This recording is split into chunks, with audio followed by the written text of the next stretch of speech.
Ben Deverell, I suppose I could ask most people the question of when did you first come to Grays, but born in Grays. Born in Grays, born and bred, 1984 would be the year I turned up. So born in Allsit Hospital, so lived in, what's the name of the road now?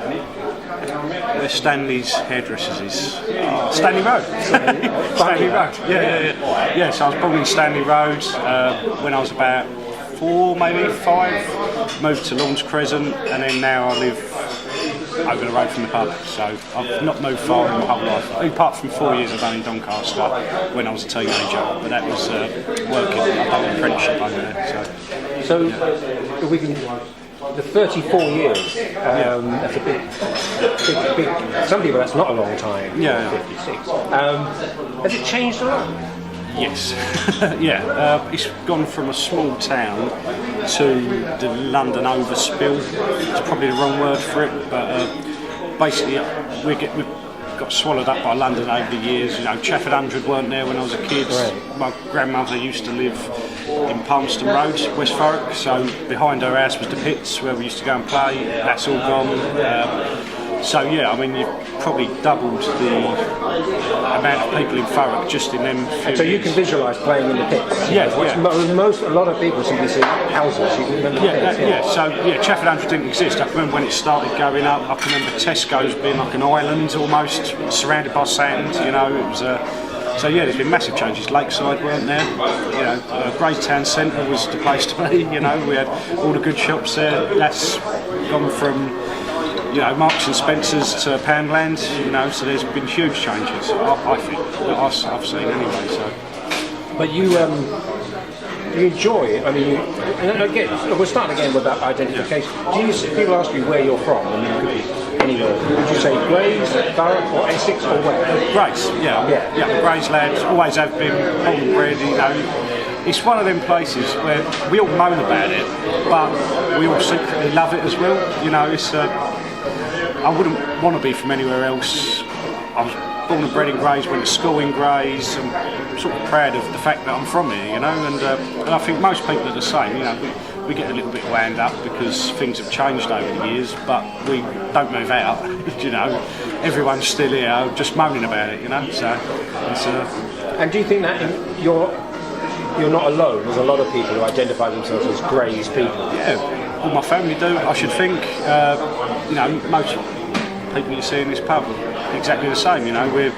Unless you've come into the area, you know, you're Grays born and bred, you know, that's just how it is. So. And do you think, we mentioned Grays, do you think things, you know, you mentioned high streets with Marks and Spencer's, etc. Did the area miss things like, I mean, even the football team, we must be coming up soon to about 10 years of no football team. I mean, does it miss these things? It's devastating, to be honest with you. I mean, things like that make a massive difference, you know, like on this road in particular, you know, you used to have, especially when Grays was doing well, not long before they moved, which made it even worse when it happened. You know, you'd see a swarm of blue shirts going down the road every Saturday afternoon. You know, I'd be sitting in my back garden, you'd hear the cheers go up as the goals were scored, and it was like a hub of the community. You know, you had the pub there as well, you know, a lot of clubs, should I say, you know, Tilbury, Grays Football Club, you know, and it was a major part of the community, you know, and it's torn a hole in it by going, and no matter where they put it in Aveley, wherever, you know, it's not the same. And to be honest with you, there's no real free space for it to now go. There's been talk of black shots, this, that and the other, but it's probably not going to happen. In fact, the site I think they was going to go in black shots has just had plans put forward for a school.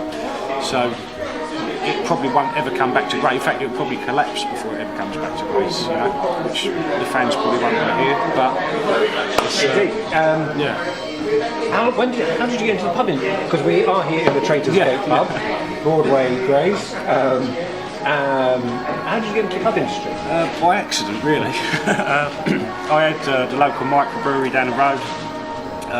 I used to have a job working for Anglian Water, where I only worked sort of 2 days a week, like on shift patterns. So I started the brewery up while still working for Anglian Water. Then that was just next to Tilbury Power Station. Then they shut the plant.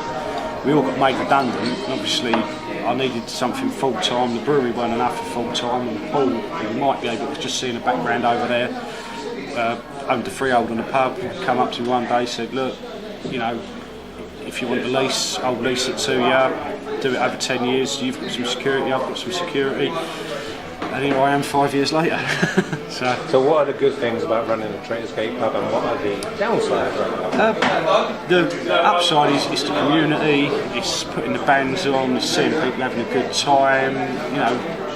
90% of what we do is positive, We've built a real big regular base, everyone knows everyone, it's like a big family in here, Friday, Saturday nights you've got the bands on, people jumping up and down, cheering, there's no other atmosphere like it in Thurrock as far as I'm concerned. I mean, other people try and replicate it, and no one else has got that atmosphere. The downsides are the hours, people only see a pub from midday till midnight when it's open.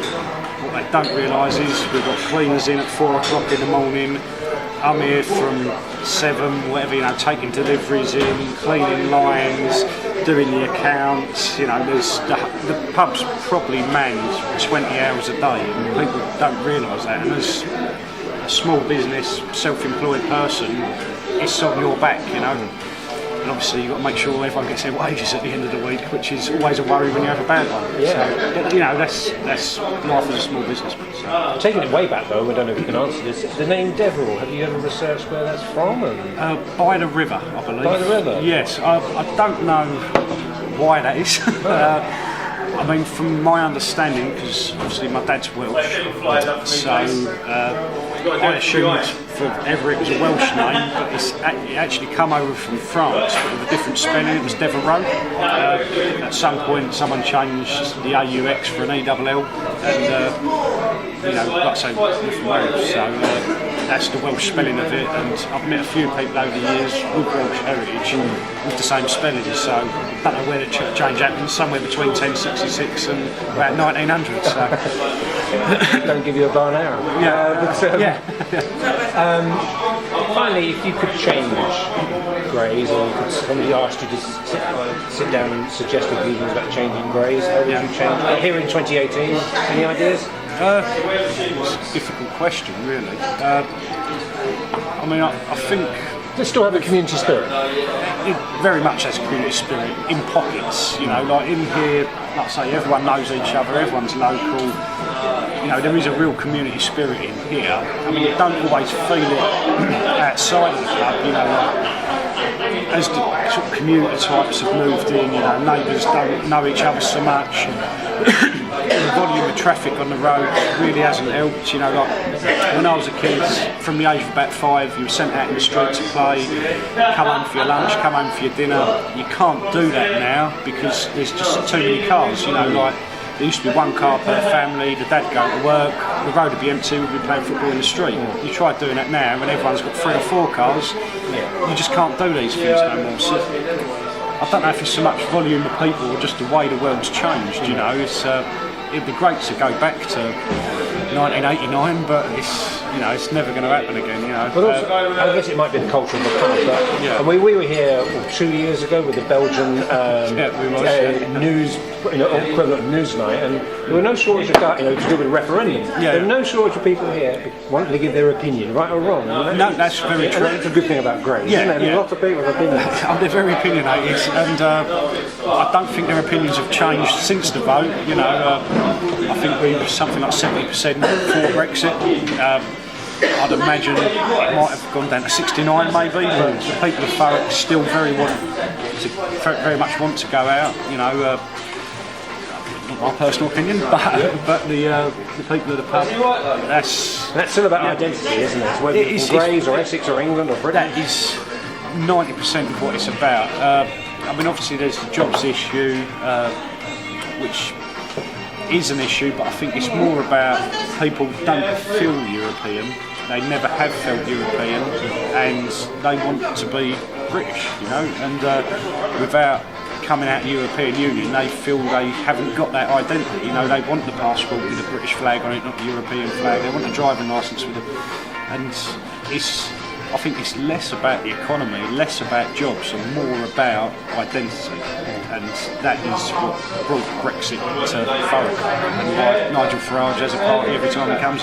So yeah. And so finally, do you see yourself? This is you now in Grays. Yeah. May well not leave. You're here to stay. Yeah, I'm pretty much here to stay, unfortunately. Grass is always greener. Yeah, exactly. I mean, you know, the thing is, you go to other places, you go on holiday, you go, oh, it's lovely. But what would you do with your life? You know, I go to Dorset, Isle of Wight once a year. It's fantastic for a week. What would I actually do if I lived there? There's no work. You know, as much as we complain about jobs, this, that, and the other, we're next to London. You know, this is probably. I mean. Where else would you get the employment opportunities you've got here? You've still got some industry, whether it be the new docks, Tilbury docks, Procter & Gamble's, for example. You can go into the city, you've got office work. You know, there's more opportunities here than there probably is in anywhere else in the country. And by being in Thurrock, you know, we're in a very unique position. You know, we're in Essex, we're in London, we're in Kent. You know, within a 10-minute drive, you can be in any of them places. Nowhere else in the country can you do that. As much as it does destroy our roads because we become that crossroads in effect, but we've got access to everything here, which you haven't got probably in any other place in the country in reality. So. And that's a very positive note to end on. I appreciate your time. No Thank worries. you very much.